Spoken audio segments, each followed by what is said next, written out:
Salutations, my friends. Welcome to the premiere episode of a little something we like to call Colecast. I'm your host, Jeremy, aka XLJTHEOG, and today I'm here with my beautiful and gorgeous co-host, my wifey, Savannah. aka Sadsavignonbleh. Okay. And before we get into today's topic, first of all, thank you to anybody out there who's listening to us. Greatly appreciate it. So, what's this podcast going to be, right? So, pretty much, it's the podcast for all of us, as we're dubbing it. So, we're going to talk about a broad range of topics. And, if you're tuning in, just kick back and have some fun. Just some people talking, shooting the shit. Nothing to it, man. So it's something I've always wanted to do. It's been a dream of mine to do something like this, and thankfully, because of my amazing partner right next to me, she's been able to be full supportive and on board with this, and so we're gonna give it a shot. This is our first time doing this, so of course there'll probably be some mistakes made along the way. But since some of you may know me, some of you don't. I'm not really going to go into detail about my backstory, but I do want you to get to know us. So, for the very first episode, really wanted to talk about Savannah and I, and just talk about our relationship, really, and like how it started, the ups, the downs, all that. We've been married now for It'll be 7 years next month. 7 years, and we've actually been together 8. Longer than 9 that. years. 9 years, right? Oh shit. I'm terrible at the with 9, isn't it? No, it's 10. Is it 10? Fuck, man, I'm getting old. Yeah. So we've been together 10 years. And where did it start? How did it begin? Well, I tell you, my friends, it all started the good old-fashioned way you go about meeting people. And how's that? Off. POF. For those of you who don't know what POF is, that is plenty of fish. Yes, that's right. We met via a Dating site. dating site. Yes. So, so I guess first impressions. What did you think when I first messaged you or hit you up? Oh, Did you think like I had a big dick or something, or You seem nice, average. Average, she says. Not gonna take me out back and murder me. Well, that's that's a relief. So, yeah, I think both of us at that point had kind of really been through, not like awful relationships, but just like nothing that worked out. It was just shit, pretty much. It was a shit show here or there. Yeah. So, do you remember the first message I sent you? Actually, I don't. Oh my gosh. Well, I'll be. I do.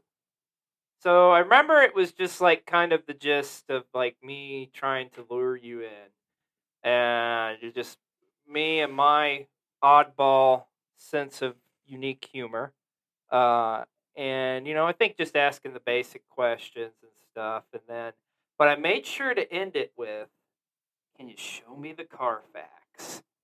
Because that was kind of like my little, I don't know, tagline, if you will, back then.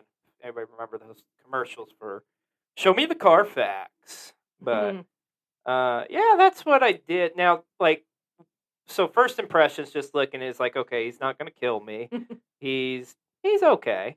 Yeah. Wow, I feel such a stud right now. I'm just kidding. So yeah. So we've talked for probably what, a couple months? Yeah. Courtship, if you will. No nudes, which I'm a lady. she's a lady. I'm a gentleman. No dick pics, not yet anyway. No. So, and then our very first date. How well do you remember that? I remember. Very well. Mm-hmm. So we went to a place here a Mexican restaurant called El Nopal, aka the Cactus. And if I remember correctly, you were there waiting for me, weren't you? Yeah, because you're always late. I knew that was coming. Yes, a relationship, you know, you have to have a balance there. And Savannah's always on time, usually 5 minutes early, because if she's not early, she's late.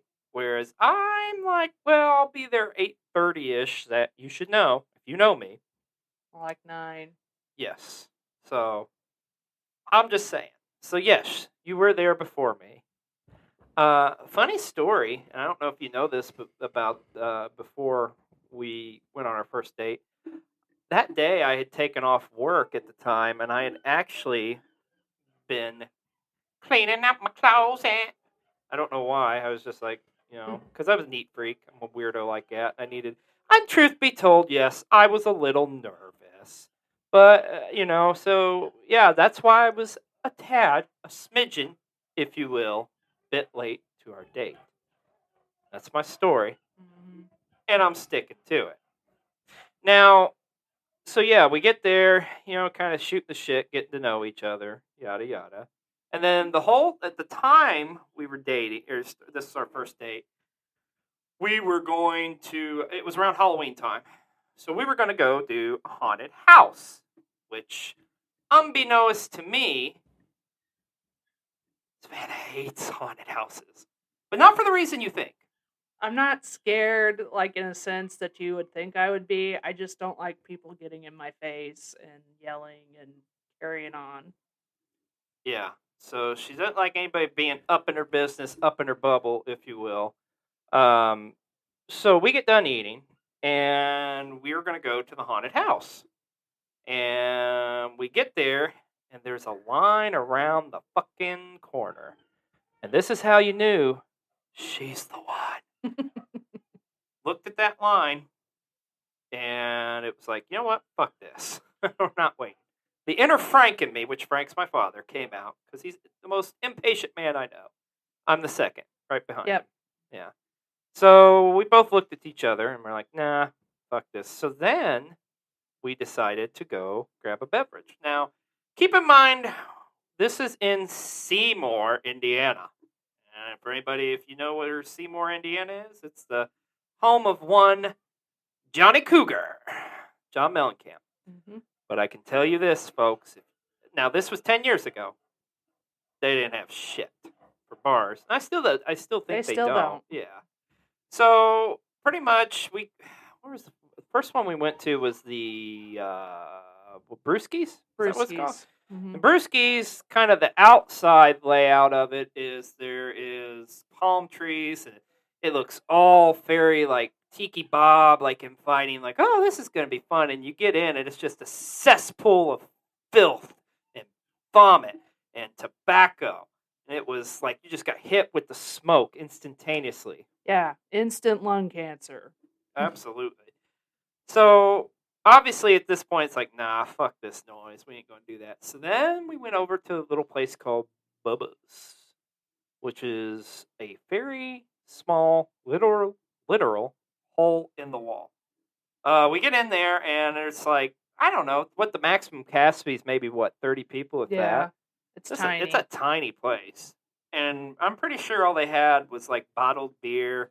I hate beer. Yes, this is true. Bottled beer and probably, like, the sugary fucking Smirnoff Ice bullshit drinks. Yeah, or Bacardi or some dumb shit. Exactly. So, it was like, nah, fuck this. Did we try On the Rocks, or we both just knew On the Rocks was we just knew that wasn't worth going. So On the Rocks is as lovely and defined as these other establishments we've discussed. On the Rocks is probably the worst one. I mean, On the Rocks is the type of place you go into, and it's just like you've got stories just walking the door, like being there 2 minutes. Like, I know for me, I can remember one time I was there and I saw like a dude literally slam down a glass and try to use the pieces of glass in a fight. Didn't you have like a guy like? Yeah, Yeah. like I was there with a former friend of mine and we were just getting drinks, having a good time, and this guy like peeps around the corner at me across the bar, and that motherfucker looked like Weird Al Yankovic, I swear to God. And he would like not leave me alone. He'd like stare at me across the bar. Every time I'd try to move away, he'd move in that direction, and I was just totally creeped out. I'm like, look, we gotta go because this is creepy. So the thought of meeting Weird Al was like, Savannah was like, no, no, no. I kind of wanted to meet Weird Al because I respect his body of work, but I digress. So after all that, we finally decide to go eat good in the neighborhood. Safe. Safe. Applebee's or Crapplebee's. So, Crapplebee's, as we affectionately call it. now, do you remember what beverage you had? I believe it was a Jack and Coke. I think so too, and I think I have one too, if I recall.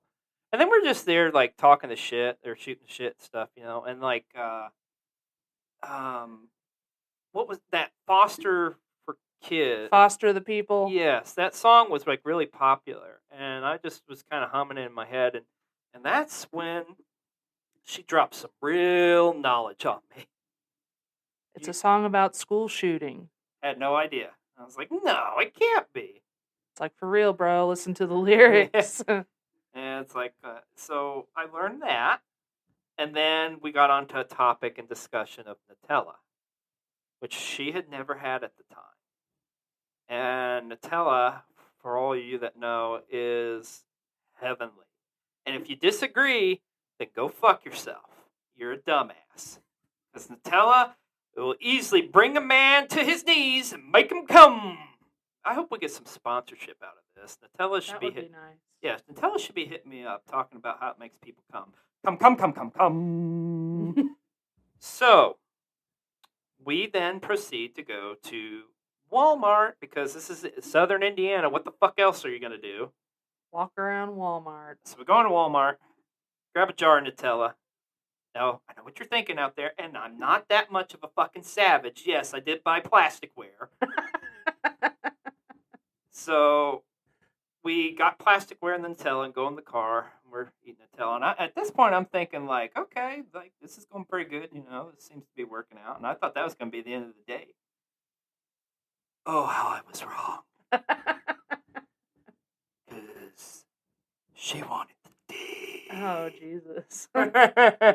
So, it's like, okay, you want to go back to my place? All right. Now, keep in mind, both of us at this point in time are living with our parents. So, that's not awkward.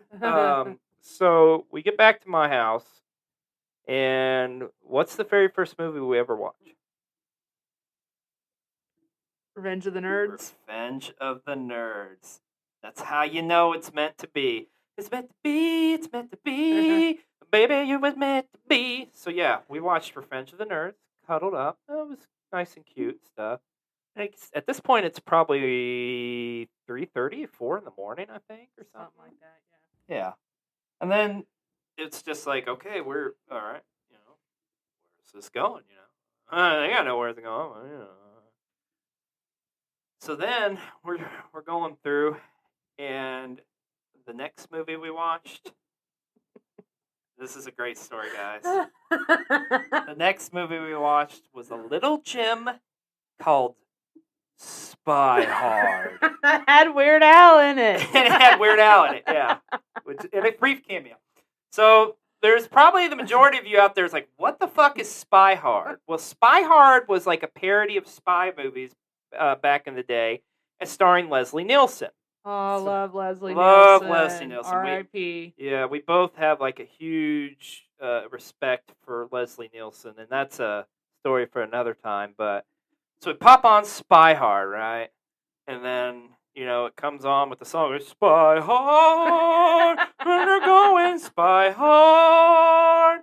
And speaking of hard, you know where I'm going with this. A little bit of bow chicka bow wow. All night long.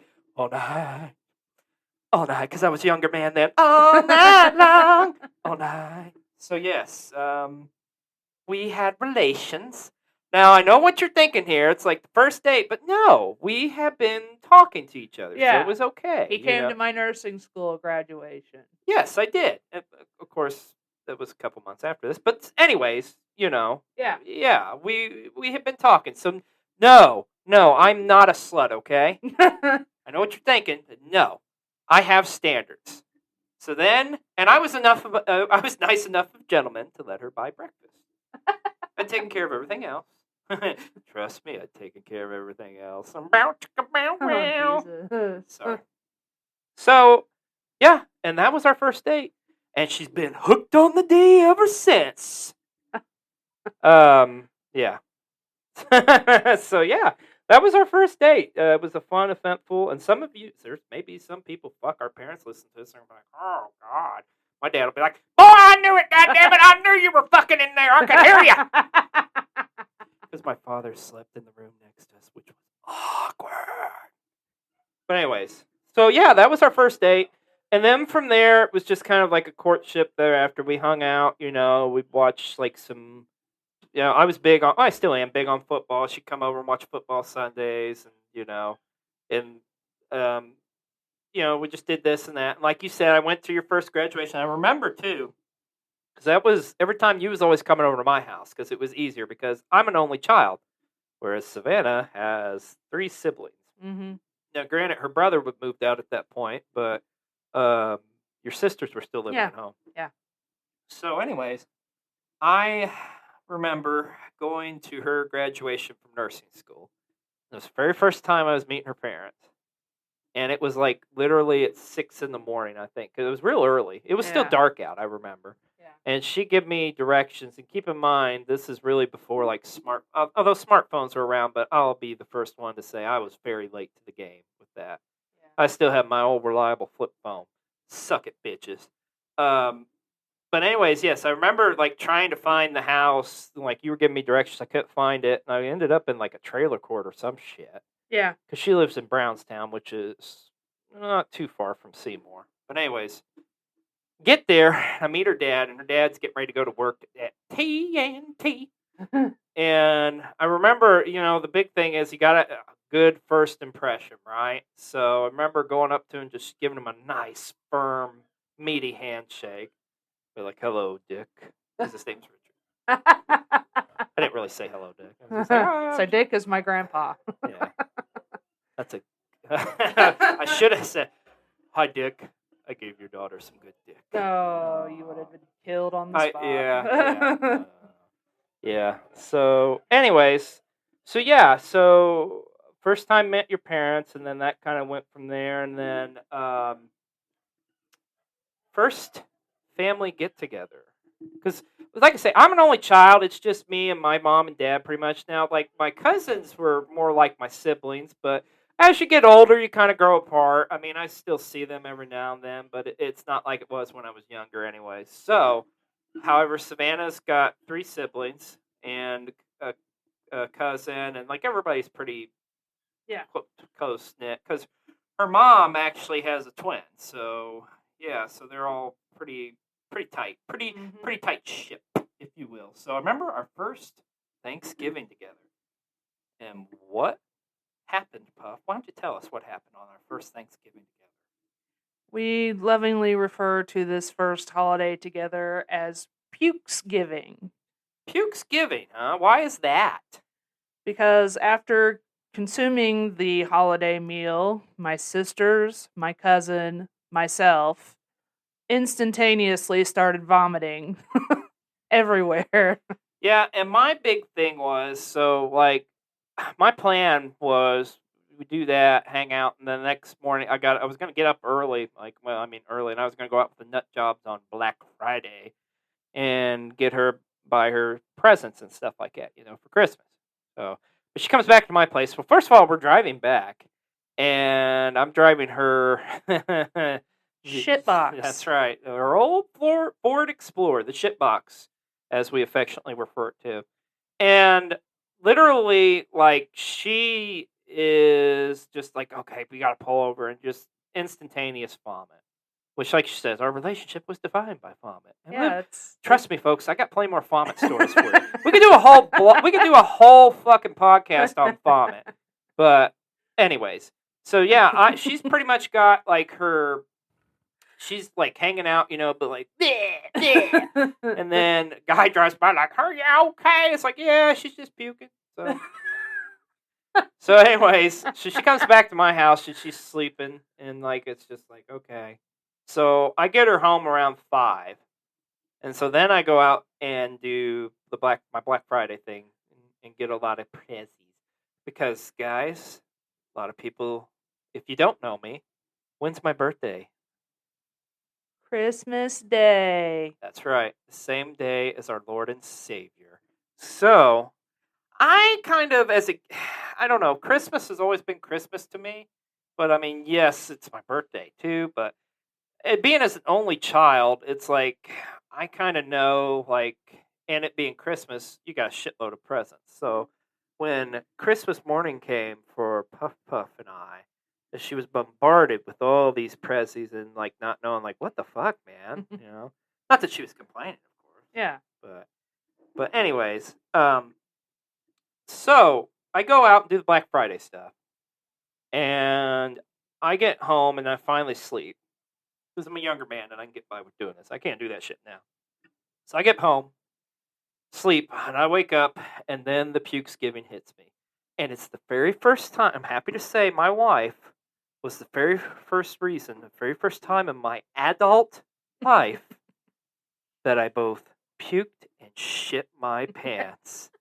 I vomited so hard that I literally had shit coming down the back of my leg.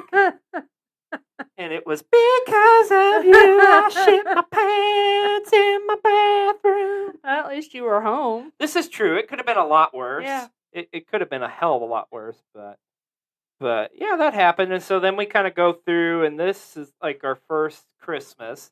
And the Christmas ficus. You beat me to it. Yes, the Christmas ficus. So my parents had a ficus at home, and like I took it, put it in our room, my bedroom, and like I think I put a couple little ornaments on it. You put string lights on it. That's what it was. Yeah, I remember. Yeah, so I was very intuitive, or something. So, anyways, yeah, I had the Christmas ficus going, and presents galore on our first Christmas together, which was cute and all. And then just like as we're dating and stuff, it's like when you live at home with your parents, it's hard to fuck. It really is. I mean, it's hard, man. It's like, what do? You got to sneak it in like, pow, pow, pow, pow, pow. You got to be quiet. Yes. Some of us don't like to be quiet. Yeah, you don't. So it was like every weekend, like we'd go on Greenwood trips, which Greenwood's kind of a suburb of Indianapolis, for those of you who don't know. And we had our favorite place to stay. And where was that, Puff? The Red Fuck Inn. The Red Fuck Inn. So many wonderful, magical memories there at the Red Fuck Inn. We would frequent that quite often, right off of the interstate. It was a beautiful place. And also, Savannah, that's, I think, where you really got the affinity for tub rooms, because they had a tub in it. Yeah. Yeah. And then you really was like, I gotta have a tub room. So, yeah, as the courtship goes on, like things are going good. And then we do hit, like any relationship, we do hit a little bit of a snag. It's very brief, but a lot of it had to do with my job I had at the time. I was working at Cummins. Fuck Cummins. Yeah, fuck Cummins. Third shift, and it was just like brutal. And then I was working through a temp service, and anyways, it got to the point where it was like I was getting ready to get hired, and then they're like, no, fuck you, and didn't get the job. And then, so yeah, it was just stressful, but love would prevail. And literally, like maybe a week or two later, I think we were back together. Yeah. And have been together ever since. Yeah. Yeah.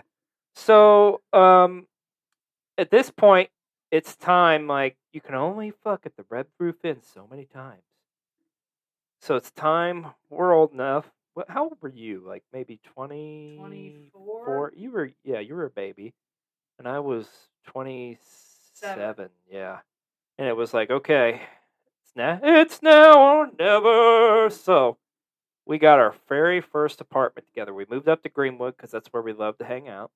And we got this teeny tiny ass apartment. It was like 500 square feet, if that. And it was on the ground floor, so you had to go downstairs. Yeah. It was ghetto as hell, but it was our little place. I think rent was like $485 well, a it was month. 500, but yeah, it was dirt cheap. And oh my god, we are terrible people. If we're going chronologically, we forgot about our very pivotal moment in our relationship before we got the apartment. Peanut. Our firstborn. Because so the funny thing is like I never really truly was a dog person until I met Savannah.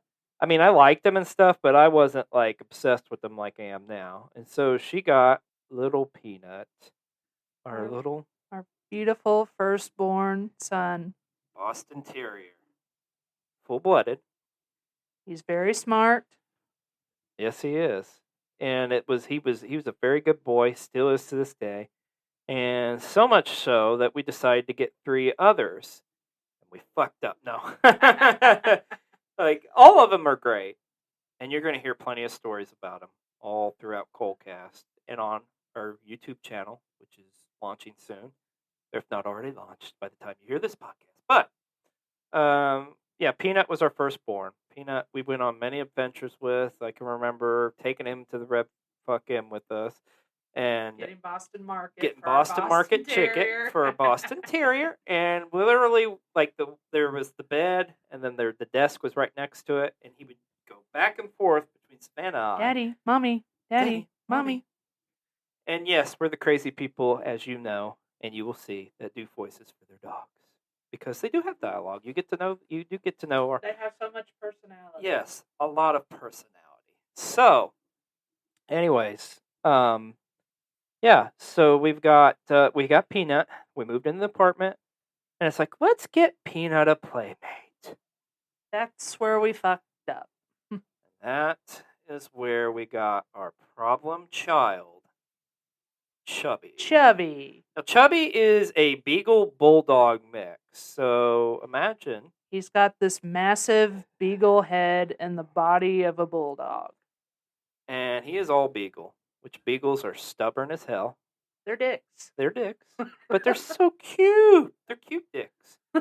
But Chubby really kind of, I think, prepared us for one day eventually when we do have kids. Because, I mean, I think we've done as good a job as possible with them.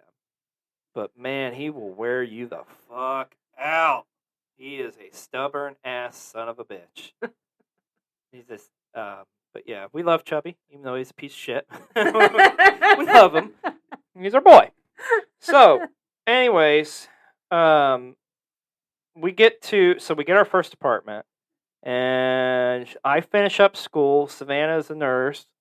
And then it's like, okay, what do I do next? So then it was like I graduated, and my degree was in hospitality administration. So the idea behind this was I've got this degree. Now what am I going to do with it?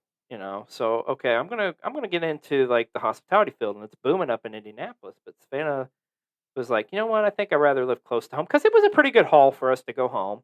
Like we loved living up there. We didn't care for the traffic too much, and we just hated the drive home. So then we made a conscientious decision to move back home.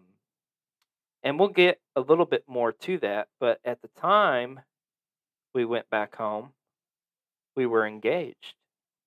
Or no? Were we? No, we were engaged. We weren't married yet. Yeah. That's right. So you know where this is going. Yes. It's time for you all to hear the legendary engagement story. So, to kind of backtrack, Savannah loves country music. I do. And our dear close personal friends, Greg, a.k.a. Dr. Min, and Emily, we went on a trip with them probably a year before we got engaged. Yeah. And it was Nashville. Yeah. boy, you talk about a hell of a time. I should have known. I should have fucking known not to take her back there because when we went on this trip, we got fucked up. As we did a lot. We do a lot. Yeah, we do a lot. Not so much now because we're old. Yeah, but then, oh yeah.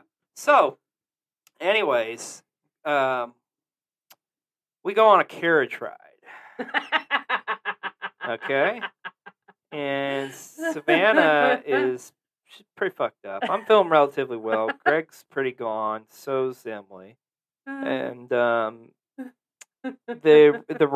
person who is driving us, lovely woman who has a nice, cute little Chihuahua. And of course, we love dogs.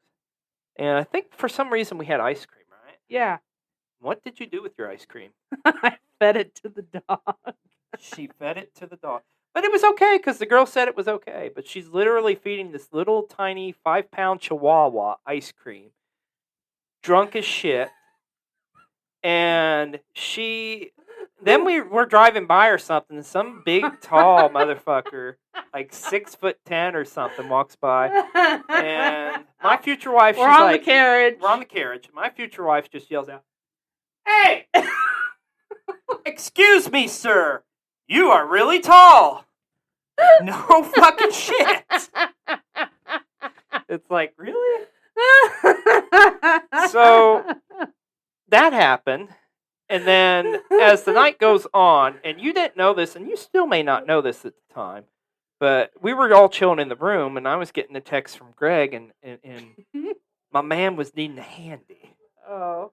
So I'm trying to corral you into the bathroom just to kind of, so we can give them give them the 30 seconds they need, And I guess I said something to you or something, and it pissed you the fuck off.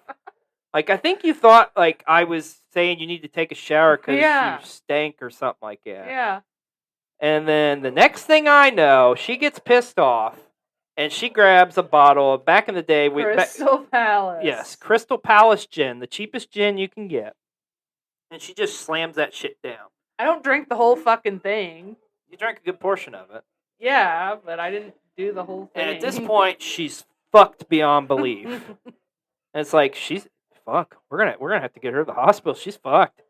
And then, like, Jesus coming back to life. It's Lazarus. Like Lazarus. Like, literally an hour or two later, she's back at it and ready to go again. And that's how I knew this is the one. No. So, the engagement story.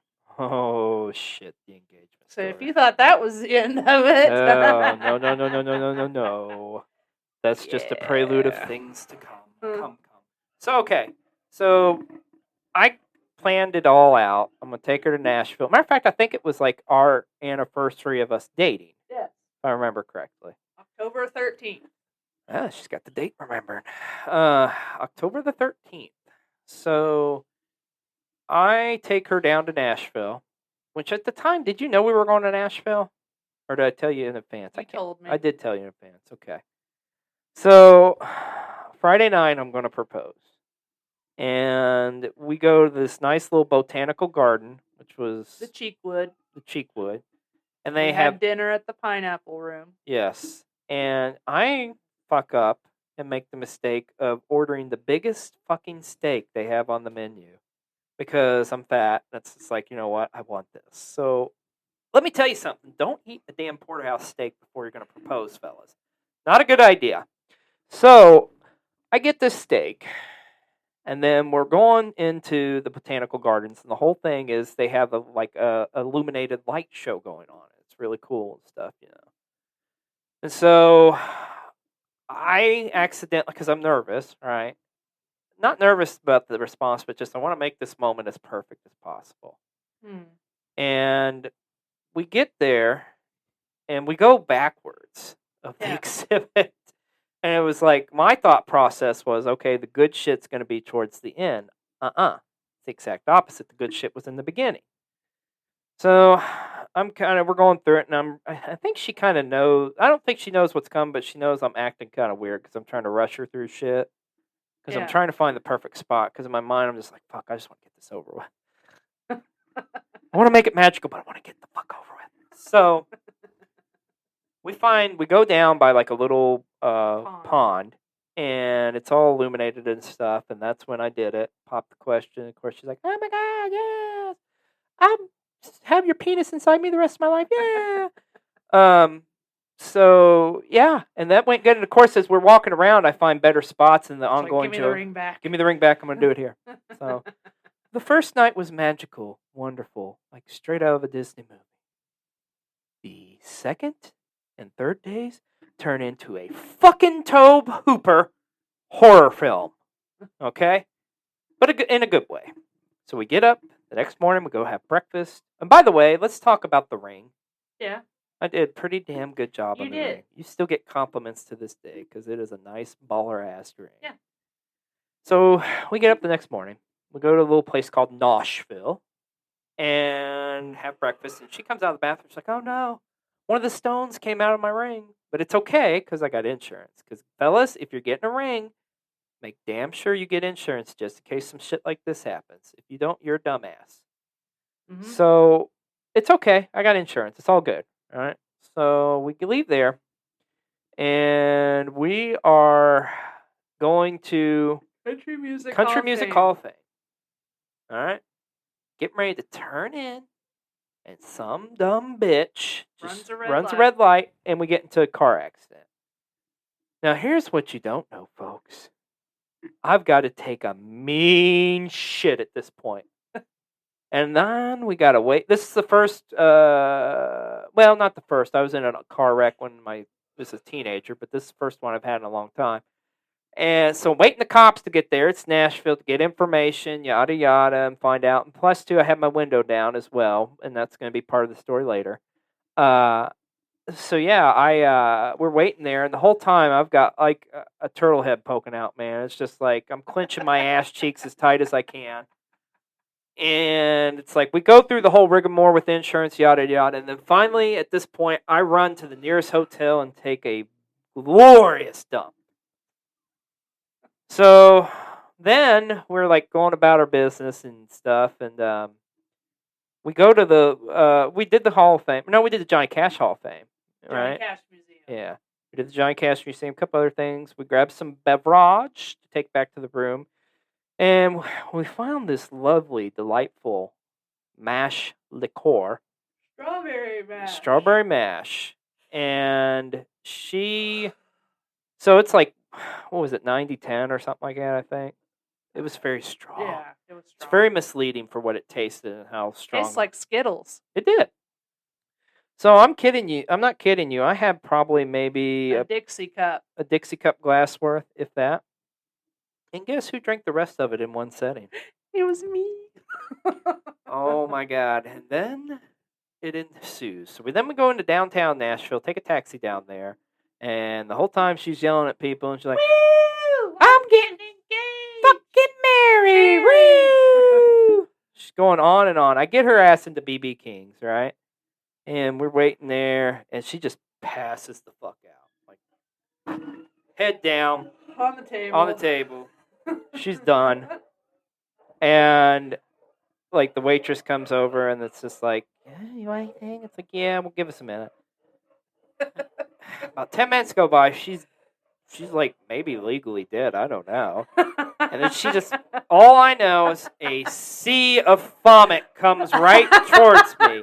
It was like fucking Moses parting the Red Seas or something. I was like, what the fuck? And it was just like everybody starts kind of smelling, looking like, oh. And our waiter comes up to us like, "I'm third. You have to leave." It's like, you think I want to fucking stay, asshole? It's like, no fucking shit. So then I've got to get her ass out of there, and it's like there's 3 steps we got to go down. 1 step, okay. 2 step, uh-oh. 3 steps, we go tumbling. So we fell down, and it's like literally that moment where the record stops in the middle of the bar. And everybody's looking at us like, what the fuck? Thank God Instagram and everything wasn't that as popular, because I'm pretty sure I probably would have made some videos. Oh, yeah. So then I get her out of the bar, and I hail a taxi, and I'm trying to find a taxi cab, and I have some motherfucker who's drunk as shit and grabs my baseball cap hat And I literally just give him a look of death, like, not now, motherfucker. I will kill you. So I get my hat back, finally hail a taxi cab, and she is just puking incessantly. So I've got her, like, sticking her head out the fucking door because I don't want to pay to have the taxi cab detailed and shit. And the cab driver's like, oh, no, please, don't do that. And I'm just like, dude, I don't want her throwing up, you know? So we get back to the hotel, and, like, I have to bathe her, and then I put her to sleep. And it's like, fuck me. Is this what I can expect? Is this what's coming? So next morning we get up and we leave in my wrecked car with my window down because I can't do shit. And she cannot communicate to me Can't talk. other than writing a note. I think I have alcohol poisoning. Take me to the hospital. So we're in Franklin, Kentucky. Yep. And we go to the emergency room, and we're literally waiting about 3 hours to get fucking back. And keep in mind, too, there's nobody there. Nope. So they finally get us seated, and she starts to kind of come to us. She's like, fuck it. And we leave and go get some saltine crackers, some Sprite. She was just fine. And that, ladies and gentlemen, was our engagement story. Wasn't it beautiful? Yes, it certainly was. And we've had all sorts of adventures throughout the years. I mean, we've done stuff like went to a lot of local zoo, like the Cincinnati Zoo, the Louisville Zoo, Indianapolis Zoo. We went to Chicago. Jungle gyms. Jungle gyms. God, I mean, I could go on and on. There's so many different adventures we've went on throughout the years. And then we, of course, the first family vacay was right before we got married. Yeah, with my family. And we went to Myrtle Beach. Yeah. And this is where I think I really got to know your sisters and your mom and dad and your brother. Yeah. Like a lot more. You remember, like, one night, another drinking story. One night we went out to the bars. And, like, we go to, like, this little beach shop. This little gift shop. And we're drunk. Well, I'm drunk as fuck. I'm drunk as fuck, too. Because what did I buy? An ice cream bar. A shot glass. And a little, like, a shitty seashell. So usually that's like a reoccurring thing. If they go on a family vacay, or if we don't go or something, they'll usually bring me back a seashell. And then I remember, like, at the time, Savannah's youngest sister, Lindy, was engaged to this dude named Matt, and he was obsessed, and still is, with pro wrestling. And I love pro wrestling too. But not at this level. Yeah, I'm like a level below, barely. So. But anyways, we get on a discussion about wrestlers who we like and stuff, and then the name Hulk Hogan gets brought up. And I proceed to stand up in the living room, rip my shirt off. Wife beater. My wife beater. Clarification. Yes. And say, fuck you, Hulk Hogan. And then I throw it, and somehow it miraculously gets stuck in the ceiling fan. Yes. And then anyways, the point of the story, the next morning, her family gets up, and they're like, why the fuck is there a shirt on the ceiling fan? And I still get that story, like, every now and then. Well, not every now and then. It seems like whenever I talk about, like, Myrtle Beach with your father, your dad's like, fuck you, Hulk Hogan. So anyways, now we're getting married. We're still living in our apartment. And we're getting ready. Do you remember prepping, getting ready for it? Like, you had a lot of all sorts of awesome ideas from, like, Pinterest and shit. Oh, yeah. Yeah, we had, like, a photo booth at our wedding, and we had, like, a candy bar. Yep. What else did we do? Like, we had the cupcakes. We had cupcakes.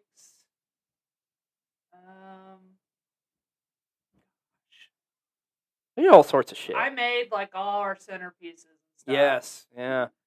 It was really fancy. So I remember, like, literally that Friday because we got married on Saturday, I finally, like, had the cash to pay off for the rest of the venue and stuff. And I remember paying for it, and the guy telling me, like, oh, and don't worry about the beer, it's taken care of. I was like, I didn't order any beer. And your dad had went in and bought a keg, and that's how it's like, he loves me. He really loves me. because we were gonna have a bar there, but it's gonna be a cash bar because we didn't Yeah. have the money and shit. So, anyways, the the prep for getting the wedding ready was fun. I know, and there's some stories to be told there, but we'll leave those for another time. But then, we get married and we have an awesome reception. And Everybody got drunk. the funny thing is, too, actually, everybody got. Let's backtrack a brief moment. The rehearsal was just as fun. Yeah, everybody got drunk. Our families were really meeting for the first time, and they're very, very similar. Very likewise, but same interests and stuff like that. And yeah, they all got drunk off moonshine, if I recall. And then at the wedding, My dad knew a guy who made homemade moonshine. oh yeah, Apple pie. It was delicious. it was delicious. At the wedding, it goes great, other than trying to get the fucking seats there, because that was a pain in the ass. But once again, we're not going to go too much detail. And then, yeah, your dad's pretty much there. Like, he's got all this beer he's bought, and he's, like, literally passing out beers to everybody. He's like a fucking cocktail waiter, pretty much going around like, here, have a Him beer. and my Uncle Bob both. Which, if you know Uncle Bob, Bob is a beer drinker. He's a beer man. A functioning alcoholic, if you will.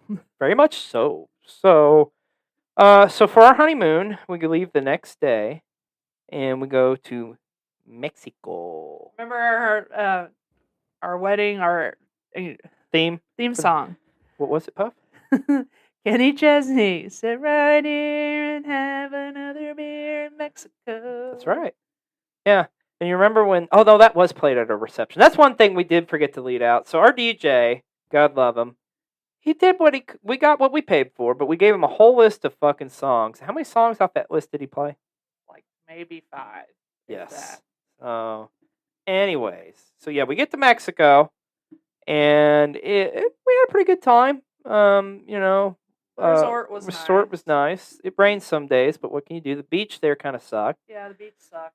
The whole time you're there, you continuously get bombarded by, like, come so we can talk about a timeshare. We'll get you a free meal and shit. Well, it rains one day, and we're stupid enough. We're like, okay, let's just fucking do this, get it over with. So we go to the timeshare. This teeny tiny Hispanic fellow, like, is trying to sell us on, like, do this, and it was like they had. I can't remember what you had, but I ordered sushi, but the sushi had fucking cheese in it. And I'm like, what the fuck? Why is there cheese in this? And the little spank man's like, yes, Mexican sushi, yes. It's like, what? So, anyways, we finally get to the end of this, and it's like, no, we're not doing it, because we told you this from the day one. We don't have any money. We don't have any money. So then his boss comes in, and I kid you not, this motherfucker looks exactly like Telly Savalas, from fucking... really tall, bald. Bald, yeah. Yeah, some of you may remember who he is, some not. Anyways, he's just going on telling us, he's like, oh, it is already paid for. Call your family. Call your parents. Like, shoving his phone, like, in toward us. And the only reason they're fucking doing this is trying to get the phone number. And we are pissed at this point, so we say, fuck it. We go downstairs to the swim-up bar where we spent most of our times, and we just got blackout. And I mean blackout drunk. So much so, I think you ended up... I was sleeping in the shower? The bathroom on the floor. Yeah. Yeah, and I was, like, passed out like a starfish on the bed, pretty much naked. And we met a lot of cool people there. A lot of people from England. Mm-hmm. You remember the couple from Ohio? And yeah, that lady with the big tits. Well, yes, that. But the husband who, like, was drinking tequila, and, like, they gave him the bottle with the worm, and he was supposed to swallow the worm, and he took it and acted like he did, and he threw the worm off into the distance. And he accidentally spilt his cup, and then the bartender was like, fuck you, and, like... Yeah, and beat his ass. So, yeah, so that was our honeymoon, but guess what? We didn't come back alone. Oh, no. We had a guest. And that guest was a little something we like to call hand, foot, and mouth disease. And if you don't know what that is, look that shit up. It's painful as fuck. I don't recommend it. It's like literally you get blisters all over your hand, foot, and mouth, and it's highly contagious. So we literally had to quarantine for a week. Yeah, imagine getting hand, foot, and mouth disease, and you have to your layover flight is in Atlanta. You have to go all the way across the fucking Atlanta airport, and that motherfucker's huge to Oh yeah. begin with. And then, like, to top it off, when you're going through customs, the guy that's like checking you is like, "You should be smiling. You're back in America." I'm like, "Motherfucker, my feet are killing me. I've got blisters. Fuck off." You know? You piece of shit. Piece of shit. Mind your business. Yeah. So we get back in. Yeah. So we get back and we have to quarantine. Now the good thing about the quarantine's one thing. And this is quarantining long before quarantine was a thing. Game of Thrones. We discovered Game of Thrones. Game of Thrones. So we just watched Game of Thrones the whole time, and it was all that part was awesome. The hand, foot, mouth, not so much. So, anyways, we're gonna fast track here a little bit. So then we decided to move back home. So we get into a house. I get a career going here. At a pretty successful medical equipment store. I'm not gonna name names or anything, but and Savannah's a nurse and going good there. Some things happen. I'm not going to go into detail on that, but the house we were staying at ended up, we had to get out of there. So we were literally just approved to buy a house, and then we've got to get out of the situation we're in. So then we got to go house hunting, but we got to get out of there at a certain time, right? So we had to move back home with my parents, with our dogs. God. And let me tell you, man, that was probably the biggest strain I think our marriage went through. Mm-hmm. I mean, that was rough. Just with 2 dogs and us, and now you're back home. Now, don't get me wrong. We love our parents, and God bless them for letting us do that and come back. Because I mean, otherwise we couldn't have done it. But house hunting, finally find the house, and boy, that was a fucking story trying to get this house. Not so much because of anything I was doing. It was all on my loaner, like who I was getting the bank loan through. It was just like they kept fucking up documentation. Mm-hmm. I had to get on their ass. I had to be very proactive. The day of signing was crazy because we signed on, I think it was on August the 31st. It was literally the last day of the month, which is crazy to think we're literally almost to that day. Yeah. It'll be what, 3 years? 3 years. Yeah. So we get to the signing that day, and at the time Savannah hadn't gotten her license renewed just because we didn't have a new address. So it was like, oh fuck, you got to have a new license because she was on the title. So she had to go run to the DMV, and here's the story. Here's what's unique about this. We were originally supposed to be the last closing of the day. Had that happened, we would have been fucked. But thankfully, by the grace of God, we got bumped up. She was able to go do this. And then at the same time, she gets back. We're waiting on the bank to release the funds. And that goes on and on forever. Anyways, long story short, we finally signed the deed and got our very first house together. Aww. So we move in here. And then and one thing we forgot to mention was Vegas, but that's going to be a blog unto itself. Yeah, it takes too much time. Oh yeah. But there's a lot of good Vegas stories going to come your ways, mi amigos, trust me. But I think it was our second trip to Vegas. For us, I've been there many more times, but anyways, more of those to come. But we come back, and I go out to get the groceries or something that day. And she comes back in the door, and I think she just went to go to the gym or something, right? Because she's left the house. So she comes back in, and she's got this little, well, not little, but fur ball. And I'm like, what's that? She's like, this is cash. We left Vegas. We have a little cash. I knew exactly where she was going with it. So after all this time, yes, we finally added a third to our boys, Cassius Cole. And Cash is a mix, really. He's what was it? Mom was Golden Retriever mix. dad was a mixture of German Shepherd and Coonhound. Yeah. So we get cash, and at this point too, I am progressing in my career. I come back, and I literally on April 1st, I find out, and I thought it was a joke, but my manager is leaving the company, and then I get promoted into his spot. And I did that, and I did a pretty good job at it. I did a damn good job at it. But if anybody knows, if you've ever done management before, boy, that is a monster unto itself. Fuck management. Yeah. So, and it really got to a point where it was putting a strain on our relationship again. Just because, and her job too was brutal too. And then the COVID hits, and oh fuck, and it really goes to shit. Yep. Because, like I say, she's a nurse, so she's in healthcare dealing with pissed off patients and stuff, and I am too to a certain extent. And it was, man, it was just, it was some trying times. But at the end of the day, ultimately, what got us through was our love and the good times that we've had. And it got to a point where it's like, I'm tired of saying I miss those days, and it's time to make some changes. And that's what we're doing now. That's this whole process we have been trying to conceive for a little while now, and it's been a challenge, man. We've went through the ringer on this, just trying to come with different methods. I said come.